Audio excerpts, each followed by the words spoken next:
നബി സല്ലല്ലാഹു അലൈഹി വസല്ലം ചെയ്തത് മാത്രം കോപ്പി അടിച്ച് ചെയ്യല്ലാതെ വേറൊന്നും ചെയ്യാൻ പാടില്ല എന്നാണ് അവരുടെ വാദം. ചെയ്താൽ ബിദ്അത്താവുന്നതാണ്. എന്നാൽ അവരെ തസ്ബീത്ത് ബിദ്അത്തിൽപ്പെട്ടതാണ്. റസൂലുള്ളാഹി സ്വല്ലല്ലാഹു അലൈഹി വസല്ലമയുടെ കൽപ്പനയാണ് ഈ വിഷയത്തിലുള്ളത്. അപ്പോൾ മരണപ്പെട്ട നമ്മുടെ സഹോദരന് വേണ്ടി നമുക്കറിയുന്ന ഏത് രൂപത്തിലും എന്ത് ചെയ്യാം? ഇസ്തിഗ്ഫാർ ചോദിക്കാം, പാപങ്ങൾ പുറത്തു കിട്ടാൻ വേണ്ടി പ്രാർത്ഥിക്കാം. അപ്പോൾ ഇതിന് അടിസ്ഥാനമുള്ള ഒരു അസുലുള്ള വിഷയമാണ്. അപ്പോൾ ഈ അസുലുള്ള വിഷയമാണ് മുജാഹിദുകൾ ചെയ്യാറുള്ളൂ. അതല്ല, ഒരു അസുലവും ഇല്ലാത്തൊരു പ്രവർത്തനം എന്ത് ചെയ്യാറില്ല, മുജാഹിദുകൾ ചെയ്യാറേയില്ല. അതുകൊണ്ട് തന്നെ ഇത്തരം കാര്യങ്ങളെടുത്ത് അല്ലാഹുമ്മ സബ്ബിതു ഇൻദ സുആൽ എന്ന് തന്നെ പ്രാർത്ഥിക്കാൻ നമ്മൾ ആരും പറഞ്ഞിട്ടില്ല. പേരോട് ഉസ്താദ് അദ്ദേഹം ബിദ്അത്തുകളെ വെള്ളപൂശാനായി സലഫികൾ പ്രവാചകൻ ചെയ്യാത്തതും ചെയ്യാറുണ്ട് എന്ന് പറഞ്ഞ് ചില വിഷയങ്ങൾ പറയുന്നുണ്ട്. ആ വീഡിയോ ആദ്യം നമുക്ക് കേൾക്കാം. നമ്മളും ചെയ്യുന്നുണ്ടല്ലോ തസ്ബീത്ത് ഒരാൾ ചൊല്ലിക്കൊടുത്ത് മറ്റുള്ളവർ ചൊല്ലുന്നുണ്ടല്ലോ. നമുക്കതിനൊരു കുഴപ്പമില്ല. എന്തുകൊണ്ട്? ഈ പുത്തൻവാദികൾക്കൊരു വാദമുണ്ട്. പുത്തൻവാദികൾ എന്ന് പറഞ്ഞാൽ ഉറൂസ് ബിദ്അത്താണെന്ന് പറയുന്ന കക്ഷികൾ, അവർക്കൊരു വാദമുണ്ട്. ഒരു വാദം എന്താ? നബി സല്ലല്ലാഹു അലൈഹി വസല്ലം ചെയ്തത് മാത്രം കോപ്പി അടിച്ച് ചെയ്യല്ലാതെ വേറൊന്നും ചെയ്യാൻ പാടില്ല എന്നാണ് അവരുടെ വാദം. ചെയ്താൽ ബിദ്അത്താവുന്നതാണ്. എന്നാൽ അവരെ തസ്ബീത്ത് ബിദ്അത്തിൽപ്പെട്ടതാണ്. ഒരാൾ മരിച്ചു കഴിഞ്ഞാൽ അദ്ദേഹത്തെ മറമാടുന്ന സമയത്ത് ആ മയ്യത്തിനു വേണ്ടി പ്രാർത്ഥിക്കണം എന്ന് നബി സല്ലല്ലാഹു അലൈഹി വസല്ലം പഠിപ്പിച്ചു തന്നിട്ടുണ്ട്.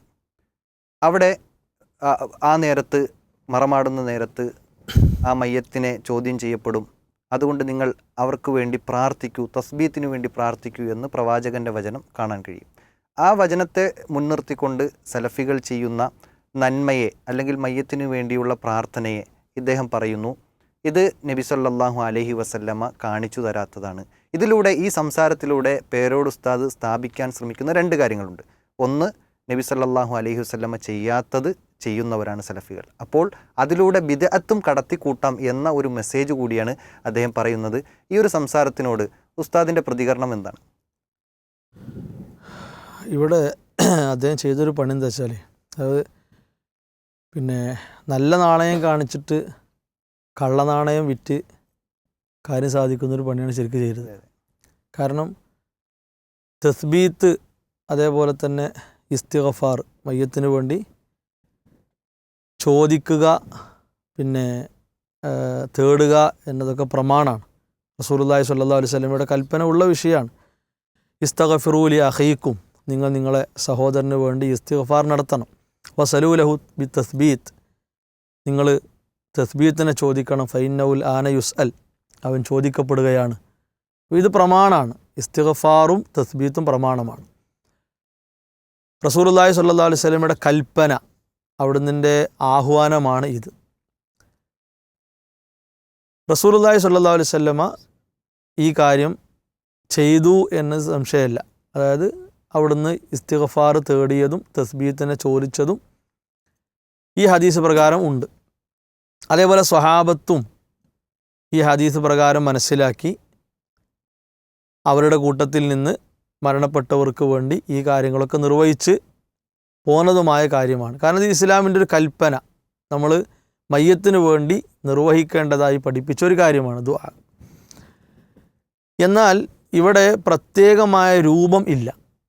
പ്രത്യേകമായി ഇസ്തിഗ്ഫാർ ഇങ്ങനെയാണ്, തസ്ബീത്ത് ഇങ്ങനെയാണ് എന്ന രൂപം റസൂലുള്ളാഹി സ്വല്ലല്ലാഹു അലൈഹി വസല്ലം പഠിപ്പിച്ചിട്ടില്ല. അപ്പോൾ പേരോട് മുസ്ലിയാർ സ്ഥാപിക്കാൻ ശ്രമിക്കുന്നൊരു കാര്യം എന്താ വെച്ചാൽ, നബി സല്ലല്ലാഹു അലൈഹി വസല്ലം ചെയ്യാത്ത ഒന്നാണ് ഇവിടെ ഉള്ള വഹാബികൾ, പുത്തൻവാദികൾ ചെയ്യുന്നത്. അദ്ദേഹം ചോദിക്കുന്നുണ്ട്, അല്ലാഹുമ്മ സബ്ബിത്തുഹു ഇൻദ സുആൽ എന്ന നിലക്ക് റസൂലുള്ളാഹി സ്വല്ലല്ലാഹു അലൈഹി വസല്ലം ചെല്ലിയ ഒരു ഹദീസ് ഉണ്ടോ? ഉണ്ടെങ്കിൽ കാണിച്ചു തരാനൊക്കെ പറയും എന്ന് പറഞ്ഞിട്ടൊരു ഒരു യമണ്ടൻ വെല്ലുവിളി. കാരണം മൂപ്പർക്ക് അങ്ങനെ വെല്ലുവിളിക്കാം. എന്തുകൊണ്ട്?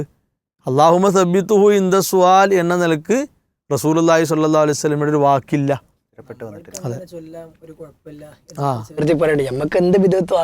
അപ്പോൾ മൂപ്പർക്ക് എന്തില്ല, ആ ചോദ്യം മൂപ്പർക്ക് ചോദിക്കുക ഇതുകൊണ്ട്. രണ്ട്, ഞങ്ങൾക്കങ്ങനെ നമുക്കങ്ങനെ എന്ന് മൂപ്പർ പറയുന്നത് എന്താണ്? നമുക്ക് നബി സല്ലല്ലാഹു അലൈഹി വസല്ലമ ചെയ്തോ ചെയ്തില്ലേ എന്നുള്ള വിഷയമൊന്നുമില്ല, നമുക്ക് വേണമെങ്കിൽ എങ്ങനെ ചെയ്യാം എന്നൊരു ധ്വനി. അതാണ് പറഞ്ഞത്, സുന്നത്ത് എന്താണോ അതിനെ കാണിച്ചിട്ട് ബിദ്അത്തിനെ സ്ഥാപിക്കാനും വളർത്താനും പ്രചരിപ്പിക്കാനുമുള്ള പണിയാണ് ഇയാളെപ്പോലുള്ളവർ കാര്യമായി ചെയ്തുകൊണ്ടിരിക്കുന്നത്. പിന്നെ ഇവിടെ മനസ്സിലാക്കേണ്ട ഒരു കാര്യം എന്താ വെച്ചാൽ, റസൂലുള്ളാഹി സ്വല്ലല്ലാഹു അലൈഹി വസല്ലമയുടെ കൽപ്പനയാണ് ഈ വിഷയത്തിലുള്ളത്. അപ്പോൾ മരണപ്പെട്ട നമ്മുടെ സഹോദരന് വേണ്ടി നമുക്കറിയുന്ന ഏത് രൂപത്തിലും എന്ത് ചെയ്യുക, ഇസ്തിഗ്ഫാർ ചോദിക്കുക, പാപങ്ങൾ പുറത്തു കിട്ടാൻ വേണ്ടി പ്രാർത്ഥിക്കുക. അതേപോലെ തന്നെ മലക്കുകൾ ചോദ്യം ചെയ്യുന്ന സമയത്ത് സ്ഥൈര്യം കിട്ടാൻ, ഉറപ്പ് കിട്ടാൻ വേണ്ടി നമുക്ക് എന്ത് ചെയ്യുക, നമ്മുടെ സഹോദരന് വേണ്ടി ബർസഖി ജീവിതത്തിലെ സുഖത്തിന് വേണ്ടി പ്രാർത്ഥിക്കുക. അങ്ങനെ പ്രാർത്ഥിക്കണമെന്ന ആഹ്വാനമാണ് ഇവിടെയുള്ളത്. അപ്പോൾ എന്ത് മനസ്സിലായി? നബി സല്ലല്ലാഹു അലൈഹി വസല്ലമയുടെ കൽപ്പന, അവിടുന്ന് അംഗീകാരം ഈ വിഷയത്തിലുണ്ട് എന്ന് മനസ്സിലായി. ഒരാൾ അയാൾക്ക് അറിയാവുന്ന ഏത് നിലക്ക് പ്രാർത്ഥിച്ചാലും ഈ കൽപ്പന പ്രകാരമാണ് ആ പ്രാർത്ഥന. ലോകത്ത് പണ്ഡിതന്മാർ എല്ലാവർക്കും പിന്നെ എളുപ്പത്തിലും ലളിതമായ നിലക്കും ഉപയോഗിക്കാവുന്ന ചില പ്രാർത്ഥനാ വരികൾ അവർ പഠിപ്പിച്ചത് കാണാൻ പറ്റും. അതിൽപ്പെട്ടാണ് അല്ലാഹുമ്മ സബ്ബിത്തുഹു ഇൻദ സുആൽ, അതേപോലെ അല്ലാഹുമ്മ ജാഫിൽ ഖബറ അൻ ജംബൈ, ഇങ്ങനെ തുടങ്ങിയ ഒരു 5ഓളം വരികൾ പ്രാർത്ഥന കാണാൻ പറ്റും. ഇത് റസൂലുള്ളാഹി സ്വല്ലല്ലാഹു അലൈഹി വസല്ലമയുടെ ഹദീസാണ് എന്ന നിലക്ക് സലഫികളാരും അഹ്ലുസുന്നയുടെ വക്താക്കളാരും ചൊല്ലി വരുന്നില്ല.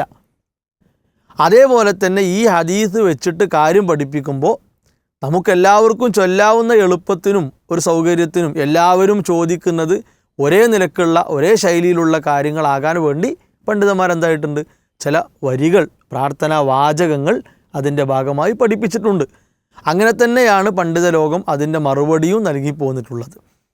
അപ്പോൾ ഇത് മുന്നിൽ വെച്ചിട്ട് കണ്ടോ നബി സല്ലല്ലാഹു അലൈഹി വസല്ലമ ചെയ്യാത്ത കാര്യമല്ലേ ചെയ്യുന്നത്, അത്തരം ആളുകൾ എന്തിനാണ് ഞങ്ങൾ ചെയ്യുന്ന കാര്യങ്ങളെ നേരെ വിരൽ ചൂണ്ടിയിട്ട് ഇത് ബിദ്അത്താണ്, നബി ചെയ്യാത്ത കാര്യമാണ് എന്ന് ചോദിക്കുന്നത്? ഇതാണ് ഇദ്ദേഹത്തെ പോലുള്ള ആളുകൾ സ്ഥാപിക്കാൻ നോക്കുന്നത്. അതുകൊണ്ടാണ് നമ്മൾ പറഞ്ഞത്, കള്ള നാണയം വിൽക്കാൻ വേണ്ടി നല്ല നാണയത്തെ എന്ത് ചെയ്യുക, ഇങ്ങനെ പുറത്ത് കാണിച്ച് പ്രദർശിപ്പിച്ച് കൊടുക്കുക എന്ന് പറഞ്ഞത്. അപ്പോൾ റസൂലുള്ളാഹി സ്വല്ലല്ലാഹു അലൈഹി വസല്ലമയുടെ കൽപ്പന പ്രകാരം നമുക്ക് മയ്യത്തിന് വേണ്ടി എന്ത് ചെയ്യാം, പ്രാർത്ഥിക്കുക, പാപമോചനം നടത്താം. ഇപ്പോൾ നബി സല്ലല്ലാഹു അലൈഹി വസല്ലമയുടെ കൽപ്പനയും അതേപോലെ തന്നെ എങ്ങനെയാണ് ചെയ്യേണ്ടതും എന്ന നിലക്ക് വന്ന കാര്യങ്ങൾ കാണാൻ പറ്റും. അതിൻ്റെ ഉദാഹരണം ഇപ്പോൾ ദിക്ർ, നമ്മൾ രാവിലെയും വൈകുന്നേരമൊക്കെ ചൊല്ലേണ്ട ദിക്റുകളുണ്ട്, നിസ്കാര ശേഷം ചൊല്ലേണ്ട ദിക്റുകളുണ്ട്, ഉറങ്ങുന്ന നേരത്തുള്ളത്, ഉണരുന്ന നേരത്തുള്ളത്, ഇങ്ങനെ തുടങ്ങി പ്രാർത്ഥനകളും ദിക്റുകളും ഒരുപാടുണ്ട്. അതിന് കൃത്യമായ രൂപവും ഉണ്ട് എന്ന് കരുതി നമുക്ക് എന്ത് ചെയ്യാൻ പറ്റില്ല, ആ സ്ഥാനത്തേക്ക് നമ്മുടെ വകയായി കുറേ പ്രാർത്ഥനാ പദങ്ങളും കുറേ ദിക്റിൻ്റെ പദങ്ങളും കൊണ്ടുവരാൻ പറ്റില്ല. അതേപോലെ തന്നെ ഒരാൾ ഒരു ഇത്ര എണ്ണം പ്രാർത്ഥന, ഇത്ര എണ്ണം ദിക്ർ, ഞാനിത് അതിന് ഇജാസ, അനുമതി തന്നിരിക്കുന്നു എന്ന നിലക്ക് ഒരാൾക്കും ഒരു ശറഇനെ, ഒരു നിയമത്തെ ഉണ്ടാക്കാനുള്ള അനുമതി ഇസ്ലാമിൽ ഇല്ല. ദിക്ർ ഇസ്ലാമിൽ ഉണ്ട്, അള്ളാഹനെ ഓർക്കണം ഉണ്ട്. എങ്ങനെ ഓർക്കണം, അത് പല നിലക്കും ഇസ്ലാം പഠിപ്പിച്ചിട്ടുണ്ട്. അതേപോലെ ഇപ്പോൾ സ്വലാത്ത്, നിങ്ങൾ റസൂലുള്ളാഹി സ്വല്ലല്ലാഹു അലൈഹി വസല്ലമയുടെ പേര് സ്വലാത്ത് ചൊല്ലൂ എന്ന് കാണാം. അപ്പോൾ സ്വഹാബത്ത് ചോദിച്ചു, എങ്ങനെയാണ് സ്വലാത്ത് ചൊല്ലേണ്ടത്? നബി സല്ലല്ലാഹു അലൈഹി വസല്ലമ പാകമായ രൂപം അതിന് പഠിപ്പിച്ചു കൊടുത്തു. ആ രൂപത്തിൽ നിന്നുകൊണ്ട് അത് അവിടുന്ന് മേലുള്ള സ്വലാത്തായിട്ടാണ് നമ്മൾ ചൊല്ലേണ്ടത്. പണ്ഡിതന്മാർ എളുപ്പത്തിന് വേണ്ടി സല്ലല്ലാഹു അലൈഹി വസല്ലം, കാരണം റസൂലുള്ളാഹി സ്വല്ലല്ലാഹു അലൈഹി വസല്ലമയുടെ പേര് ഒരു സമയത്ത് തന്നെ ചിലപ്പോൾ ഒരുപാട് തവണ കേൾക്കും. അപ്പോൾ ആ പൂർണ്ണ രൂപത്തെ ചൊല്ലാൻ നമുക്ക് പ്രയാസം ഉണ്ടാവും.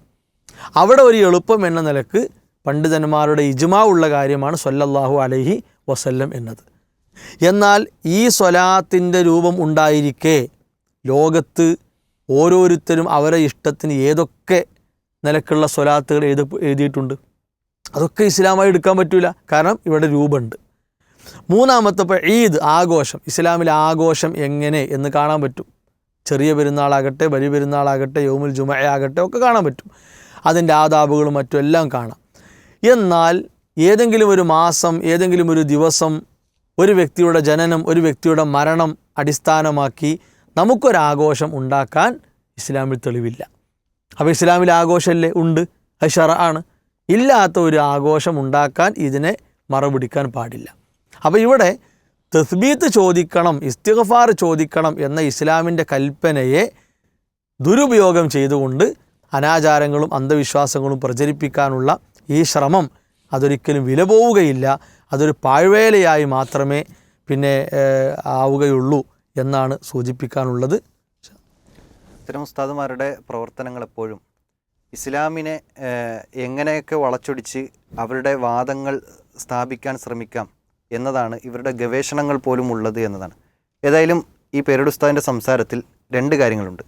ഒന്നാമത്തത്, ഇദ്ദേഹം ഒരു പ്രധാനപ്പെട്ട ഒരു വിഷയത്തെ കബളിപ്പിച്ചുകൊണ്ടാണ് സമൂഹത്തിനോട് ഈ സംസാരിക്കുന്നത്.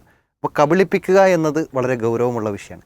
രണ്ടാമത്തത്, ഇദ്ദേഹം അതുപോലെ തന്നെ ഇദ്ദേഹം നിലകൊള്ളുന്ന പ്രസ്ഥാനം, അതുപോലെ ഇവരുടെ വിശ്വാസ ആചാര കർമ്മങ്ങൾ, അതിനെ ബിദ്അത്തുകളെ വെള്ളപൂശാനും കൂടിയാണ് ഈ ഒരു സംഗതി കൊണ്ടുവരുന്നത്. അപ്പോൾ ഈ ബിദ്അത്തിൻ്റെയും അതുപോലെ തന്നെ ഇദ്ദേഹം വെള്ളപൂശാൻ വേണ്ടി ഉപയോഗിച്ച മാർഗത്തെയും എങ്ങനെയാണ് ഇസ്ലാം നോക്കിക്കാണുന്നത്? ഇവിടെ പേരോട് അബ്ദുറഹ്മാൻ മുസ്ലിയാർക്ക് ഈ പറയപ്പെട്ട തസ്ബീത്തിൻ്റെ വിഷയത്തിലുള്ള യഥാർത്ഥമായ രീതി അറിയാത്തത് കൊണ്ടല്ല പേരോട് ഇവിടെ ഈ പറഞ്ഞത്. അത് പേരോടിൻ്റെ സംസാരം നമുക്ക് മനസ്സിലാവും. മുസ്ലിം പറഞ്ഞതുപോലെ തന്നെ ഈ തസ്ബീത്ത് റസൂലുള്ളാഹി സ്വല്ലല്ലാഹു അലൈഹി വസല്ലം ചെയ്തിട്ടുണ്ടോ? അതായത് അദ്ദേഹം നേരിട്ട് ചോദിക്കുക അല്ലാഹുമ്മ സബ്ബിത്തു ഇൻദ സുആൽ എന്ന് തുടങ്ങുന്ന ആ ഒരു ദിക്ർ ചൊല്ലാൻ ഹദീസിൽ വന്നിട്ടുണ്ടോ? ഇത് സാധാരണ ഇവർ റസൂലിൻ്റെ മേൽ സ്വലാത്ത് സല്ലല്ലാഹു അലൈഹി വസല്ലം സഹാബികൾ ചൊല്ലിയിട്ടുണ്ടോ? സഹാബികളുടെ പേര് വെക്കുമ്പോൾ തർദിയത്ത്, ഇതൊക്കെ അവർ ചോദിക്കാറുള്ള എന്തിനാണെന്ന് വെച്ചാൽ ഇതൊന്നും റസൂലും സഹാബികളും ചെയ്തിട്ടില്ലല്ലോ. അപ്പോൾ പിന്നെ റസൂലും സഹാബികളും ചെയ്യാത്ത കാര്യങ്ങളൊക്കെ ദീനിൽ ചെയ്യാമല്ലോ. അപ്പോൾ മുജാഹിദുകൾ റസൂൽ ചെയ്യാത്ത കാര്യങ്ങളും അവർ ചെയ്യുന്നുണ്ട് എന്ന് പറയാൻ വേണ്ടിയിട്ടാണ് സാധാരണ ഇത്തരത്തിലുള്ള ഒരു ഗിമ്മിക്കുകൾ അവർ ഉപയോഗിക്കാറുള്ളത്. യഥാർത്ഥത്തിൽ ഈ പറയപ്പെട്ട ഈ വിഷയത്തിൽ തന്നെ തസ്ബീത്തുമായി ബന്ധപ്പെട്ട് തന്നെ മൂസ സ്വല്ലല്ലാഹു അലൈഹി വസല്ലം പറഞ്ഞ ഒരുപാട് ഹദീസുകൾ നമുക്ക് ഈ വിഷയത്തിൽ കാണാൻ വേണ്ടി സാധ്യമായി. ഇമാം അബൂ ദാവൂദ് ഉദ്ധരിച്ച 3221 ഹദീസിൽ ഉസ്മാൻ ഇബ്നു അഫ്ഫാൻ പറയുന്നതിന് കാന നബി സ്വല്ലല്ലാഹു അലൈഹി വസല്ലം ഇദാ ഫറഗ മിൻ ദഫനിൽ മയ്യിത്തി വഖഫ അലൈഹി. റസൂലുള്ളാഹി സ്വല്ലല്ലാഹു അലൈഹി വസല്ലം ഒരു ഖബർ മയ്യിത്തിനെ മറമാടിക്കഴിഞ്ഞാൽ മൂടിക്കഴിഞ്ഞാൽ ആ ഖബറിങ്കിൽ നിന്നുകൊണ്ട് പ്രവാചകൻ പറഞ്ഞ കാര്യമായിരുന്നു ഇസ്തിഗ്ഫാറു ലി അഖീകും വസലു ലഹു ബിത്തസ്ബീത്ത് ഫഇന്നഹുൽ ആനി യുസൽ.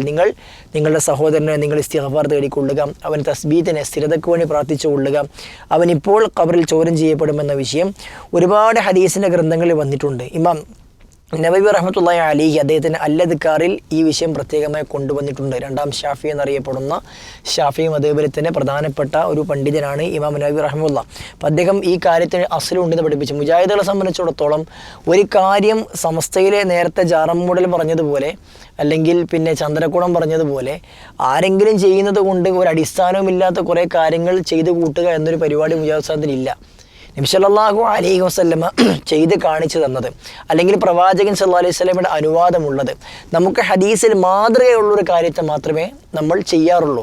അത് ഇങ്ങനെ മാത്രമേ ചെയ്യാൻ പാടുള്ളൂ എന്ന് പറഞ്ഞ കാര്യം നമ്മൾ അങ്ങനെയേ ചെയ്യുള്ളൂ. ഇപ്പോൾ പ്രവാചകൻ്റെ മേലുള്ള സ്വലാത്ത് നമസ്കാരത്തിൽ ഇബ്രാഹിമീയ സ്വലാത്താണ് ചൊല്ലേണ്ടത്. അതല്ലാത്തൊരു സ്വലാത്ത് നമ്മൾ ചൊല്ലാറില്ല.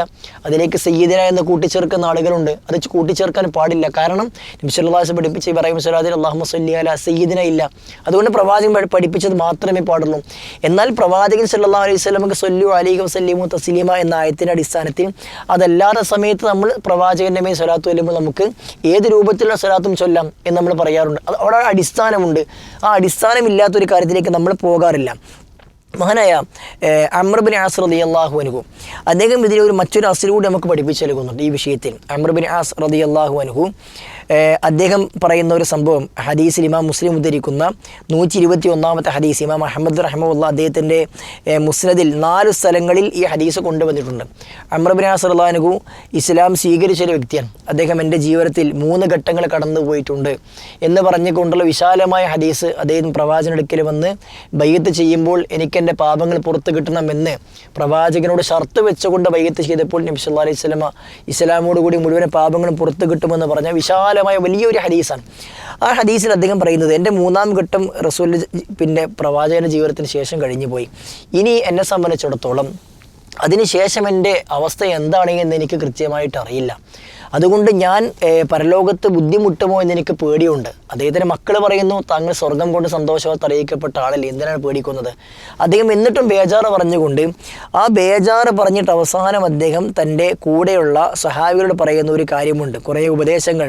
ഞാൻ മരിച്ചു കഴിഞ്ഞാൽ നിങ്ങൾ എന്നെ എന്ത് ചെയ്യണം എന്ന് പറഞ്ഞുകൊണ്ട് അദ്ദേഹം പറഞ്ഞൊരു കാര്യമുണ്ട്. ഫഇദാ ദഫൻതുമൂനി നിങ്ങൾ എന്നെ മറമാടിക്കഴിഞ്ഞാൽ ഫശുന്നു അലയ്യ തുറാബ് ഷന്നൻ, നിങ്ങൾ എന്ത് ചെയ്യണം, എൻ്റെ ഖബറിലേക്ക് നിങ്ങൾ മണ്ണ് വാരിയിടണം. എന്നിട്ടോ സുമ്മ അഖീമു ഹൗല ഖബരി ഖദ്റ മാ തുൻഹറു ജസൂറുൻ വയുഖസമു ലഹ്മുക, നിങ്ങൾ എൻ്റെ ഖബറിനെ മണ്ണ് മൂടിയതിന് ശേഷം നിങ്ങൾ ഒരു ഒട്ടകത്തെ അറുത്ത് വിതരണം ചെയ്യുന്ന അത്രയും സമയം നിങ്ങൾ എന്ത് ചെയ്യണം, എൻ്റെ ഖബറെങ്കിൽ നിന്നുകൊണ്ട് നിങ്ങൾ എനിക്ക് വേണ്ടി പ്രാർത്ഥിക്കണം, തസ്ബീത്തിനെ തേടണം എന്ന് അദ്ദേഹം പരലോകത്തെക്കുറിച്ചുള്ള പേടി കൊണ്ട് ആവശ്യപ്പെടണം. അപ്പോൾ എന്താ മനസ്സിലായി, ഒരു കേവലം ഒരു അടിസ്ഥാനമില്ലാത്ത എന്നല്ല. സഹാബി എനിക്ക് വേണ്ടി നിങ്ങൾ ഒരു ഒട്ടകത്തെ അറുത്ത് വിതരണം ചെയ്യുന്ന അത്രയും സമയം നിങ്ങൾ തസ്ബീത്തിനെ തേടണമെന്ന് സഹാബികളുടെ വസിയത്തിന്, ചില ആളുകൾക്ക് നമ്മുടെ നാട്ടിൽ തസ്ബീത്ത് അത്രയും സമയം ചൊല്ലണമെന്ന് ഇത് മനസ്സിലാക്കി തെറ്റിദ്ധരിച്ച ആളുകളുണ്ട്. നബി സല്ലല്ലാഹു അലൈഹി വസല്ലമ വളരെ കുറഞ്ഞ സമയമെങ്കിൽ നിങ്ങൾ തേടണമെന്ന് മാത്രമേ പറഞ്ഞിട്ടുള്ളൂ. ഖബറിൽ നിന്നുകൊണ്ട് കുറേ മണിക്കൂറുകൾ അവിടെ നമ്മൾ തസ്ബീത്തിനെ തേടണമെന്ന്, ഒരു ഒട്ടകത്തെ അറുത്ത് വിതരണം ചെയ്യുന്ന അത്രയും സമയം നിർബന്ധമായും അല്ലെങ്കിൽ അത് പ്രത്യേകം സുന്നത്താണ് എന്ന രൂപത്തിൽ നമ്മൾ പഠിപ്പിച്ചിട്ടില്ല. ആ സഹാബി അദ്ദേഹത്തിൻ്റെ ബേജാറ് കൊണ്ട് സഹാബികളോട് വസിയത്ത് ചെയ്തു എന്ന് മാത്രമേ കാണാൻ വേണ്ടി സാധ്യമാകുള്ളൂ. മാത്രമല്ല സലഫികൾ ഈ വിഷയത്തിൽ കൃത്യമായിക്കൊണ്ട് നിലപാട് പഠിപ്പിച്ചിട്ടുണ്ട്. മഹാനായ ഷെയ്ഖ് ബിൻ ബാസ് റഹ്മത്തുള്ളാഹി അലൈഹി സൗദി അറേബ്യയുടെ മുൻ മുഫ്തിയായിരുന്ന ഷെയ്ഖ്, അദ്ദേഹം റിയാദുസ് സ്വാലിഹീൻ്റെ ഷറഹിൽ ഒരു ബാബ് തന്നെ കൊടുത്തത്, ബാബു ദുആഇ ലിൽ മയ്യിത്തി ബഅദ ദഫ്നിഹി വൽ ഖുഊദു ഇൻദ ഖബ്രിഹി സഅതൻ ലിദ്ദുആഇ ലഹു വൽ ഇസ്തിഗ്ഫാർ വൽ ഖിറാഅ. തൻ്റെ ഖബറെങ്കിൽ ഒരു മയ്യത്തിൻ്റെ അടുക്കൽ, മയ്യത്തിനെ മറമാടിയതിന് ശേഷം അവിടെ നിന്നുകൊണ്ട് അദ്ദേഹത്തിന് വേണ്ടി പ്രാർത്ഥിക്കുകയും ഇസ്തിഗ്ഫാർ നമുക്ക് ചെയ്യുന്ന വിഷയത്തിൽ വന്നത് എന്ന് പറഞ്ഞുകൊണ്ട് പ്രത്യേക ബാബിട്ടുകൊണ്ട് നേരത്തെ പറയപ്പെട്ട ഉസ്മാൻ ബിൻ അഫ്ഫാൻ റളിയല്ലാഹു അൻഹുവിൻ്റെ ഹദീസും അതേപോലെ തന്നെ അംർ ബിൻ ആസ് റളിയല്ലാഹു അൻഹു പറഞ്ഞ കാര്യമൊക്കെ എടുത്തു കൊടുത്തതിന് ശേഷം അദ്ദേഹം പറയുന്നു, ഫഹാദാനി അൽ ഹദീസാനി, ഈ രണ്ട് ഹദീസുകൾ എന്ന് പറഞ്ഞാൽ ഫീഹിമ അദ്ദലാലത്തു അലാ ശർഇയ്യത്തി ദുആഇ ലിൽ മയ്യിത്തി ബഅദ ദഫ്നിഹി വൽ വുഖൂഫ് ഇൻദ ദാലിക, ഖബറിങ്കിൽ അവിടെ നിൽക്കുന്നതിനും ഖബറിന് വേണ്ടി പ്രാർത്ഥിക്കുന്നതിനും കൃത്യമായ തെളിവ് ഈ ഹദീസിൽ ഉണ്ട് എന്ന് അദ്ദേഹം നമുക്ക് പഠിക്കും. അഥവാ സലഫികളെ അറിയപ്പെട്ടതായ പണ്ഡിതനാണ്, സൗദി അറേബ്യയിൽ ജീവിച്ച മുഫ്തിയായ പണ്ഡിതൻ നമുക്ക് പഠിപ്പിക്കുകയാണ്. മാത്രവുമല്ല ഫഹാദ മുസ്തഹബുൻ ലിൽ മുശിയഈന ലിൽ ജനാസ, ജനാസയെ സാക്ഷ്യം വഹിക്കുന്ന ആളുകൾക്ക് ഇത് മുസ്തഹബായ കാര്യമാണ് ഈ രൂപത്തിൽ ചെയ്യുക എന്നുള്ളത് അംർ ബിൻ ആസ് സംഭവം പറഞ്ഞു അദ്ദേഹം പഠിപ്പിക്കുകയാണ്. എന്നിട്ട് അവസാനം അദ്ദേഹം അതെല്ലാം പറഞ്ഞതിന് ശേഷം അദ്ദേഹം വീണ്ടും പറയുന്നു, ഫൈദ ഫറഹു മിനദ് ദഫ്നി ഫഅലൈഹി മയദ്ഉ ലിൽ മയ്യിത്തി, ഒരു മനുഷ്യൻ്റെ ജനാസയെ മറമാടിക്കഴിഞ്ഞാൽ അവിടെയുള്ള ആളുകളെ സംബന്ധിച്ചിടത്തോളം അവരുടെ മേലുള്ള ബാധ്യത എന്താണ്, ആ മയ്യത്തിന് വേണ്ടി പ്രാർത്ഥിക്കുക എന്നുള്ളതും വയസ്തഗ്ഫിറു ലഹു, അദ്ദേഹത്തിന് വേണ്ടി പ്രാർത്ഥിക്കണം, അല്ലാഹുമ്മ ഗഫിർ ലഹു അല്ലാഹുമ്മ സബ്ബിത്ഹു ബിൽ ഖൗലി സാബിത്. അദ്ദേഹം എന്ത് ചെയ്യാണ്, ഒരു ഉദാഹരണം പറയുകയാണ്, അല്ലാഹുമ്മ ഗഫിർ ലഹു എന്നും അല്ലാഹുമ്മ സബ്ബിത്ഹു ബിൽ ഖൗലി സാബിത്, ഉറച്ച വാക്കുകൾ കൊണ്ട് അദ്ദേഹത്തെ സ്ഥിരപ്പെടുത്തണേ. ഇവിടെ അല്ലാഹുമ്മ സബ്ബിത്ഹു ഇൻ ദ സുആൽ അല്ലാഹുമ്മ അൽഹിമ എന്ന പ്രാർത്ഥനയല്ല പറഞ്ഞത്, തസ്ബീത്തിനെ തേടുക എന്ന പ്രവാചകൻ സല്ലല്ലാഹു അലൈഹി വസല്ലമയുടെ വചനത്തെ അമ്രനെ എടുത്തുകൊണ്ട് അതിന് കൃത്യമായി കഴിയുന്ന രൂപത്തിൽ ഏത് വചനവും നമുക്ക് എന്ത് ചെയ്യാം, അവിടെ നമുക്ക് പറയാൻ സാധ്യമാകും. അത് എത്ര സമയം, ഇദാ തയസ്സറ ദുആഉ ലഹു വഖ്തുൻ മിന സമനി 5 ദഖായിഖ് ഔ അഖൽ ഔ അക്സർ കഫ വൽഹംദുലില്ലാ എന്നദ്ദേഹം പറയുന്നു. ഒരു 5 മിനിറ്റോ 10 മിനിറ്റോ കുറവോ കൂടുതലോ എത്ര വേണമെങ്കിലും ഒരാൾക്ക് ചെയ്യാം. അപ്പോൾ ഇതിന് അടിസ്ഥാനമുള്ള ഒരു അസുലുള്ള വിഷയമാണ്. അപ്പോൾ ഈ അസുലുള്ള വിഷയമാണ് മുജാഹിദുകൾ ചെയ്യാറുള്ളൂ. അതല്ല, ഒരു അസുലവും ഇല്ലാത്ത ഒരു പ്രവർത്തനം എന്ത് ചെയ്യാറില്ല, മുജാഹിദുകൾ ചെയ്യാറേയില്ല. അതുകൊണ്ട് തന്നെ ഇത്തരം കാര്യങ്ങളെടുത്ത് അല്ലാഹുമ്മ സബ്ബിത്ഹു ഇൻ ദ സുആൽ എന്ന് തന്നെ പ്രാർത്ഥിക്കാൻ നമ്മൾ ആരും പറഞ്ഞിട്ടില്ല. ഒരാൾ ഏറ്റു പറയുകയും ബാക്കിയുള്ള ആളുകൾ അതിനെ ഒരാൾ പറഞ്ഞു കൊടുക്കുകയും ബാക്കിയുള്ളവർ ഏറ്റു പറയുകയും ചെയ്യുന്ന രീതി മുജാഹിദുകൾക്കില്ല. അത് നമ്മുടെ നാട്ടിലെ സമസ്തയുടെ ഉസ്താദുമാരാണ് അങ്ങനെയൊക്കെ ചെയ്ത് കാണാറുള്ളത്. നമ്മളതിന് പ്രാർത്ഥിക്കണമെന്നേ പറയുള്ളൂ, ശബ്ദം കൂട്ടണമെന്ന് നമ്മൾ പറയാറില്ല. ഓരോരുത്തരും അവർക്ക് സൗകര്യപ്രദമായ രൂപത്തിൽ അവർക്ക് തസ്ബീത്തിനെ തേടാം എന്നേ പറയാറുള്ളൂ. അതല്ലാതെ ഇങ്ങനെ ഒരു അസുലുള്ള വിഷയം മുജാഹിദുകൾ ചെയ്യുന്ന കാര്യത്തെ എന്തോ ഭയങ്കരം സംഭവമായി കൊണ്ടുവന്ന് ഇതിൻ്റെ മറവിൽ ഇവർ ചെയ്യുന്ന നബിദിനത്തെയും ഇവർ ചെയ്യുന്ന ബിദ്അത്തായ സ്വലാത്ത് മജ്ലിസുകളെയും ബിദ്അത്തായ മറ്റനേക കണക്കിന് പ്രവൃത്തികളെ വെള്ളപൂശാനുള്ള ശ്രമം, അത് പേരോടിനെ സംബന്ധിച്ചിടത്തോളം പേരോടിൻ്റെ മർക്കസിലോ അതല്ലെങ്കിൽ സമാനമായ സ്ഥലത്തോ കൊണ്ടുവച്ചാൽ മാത്രം മതി. അത് മുസ്ലിം സമൂഹത്തെ കബളിപ്പിക്കാൻ വേണ്ടി കഴിയില്ല. നേരത്തെ കുമ്മനം അസ്ഗരി ചെയ്തതുപോലെ ഒരു കാലത്ത് ഇതൊക്കെ തിരുത്തി പറയുന്നൊരവസ്ഥാവിശേഷം പേരോട് തന്നെ പല കാര്യങ്ങളും തിരുത്തിയിട്ടുണ്ട്. അതേ രൂപത്തിൽ തിരുത്തുന്ന അവസ്ഥ വരും എന്ന് തന്നെയാണ് മനസ്സിലാക്കാൻ കഴിയുന്നത്. ഇൻഷാ അല്ലാഹ്.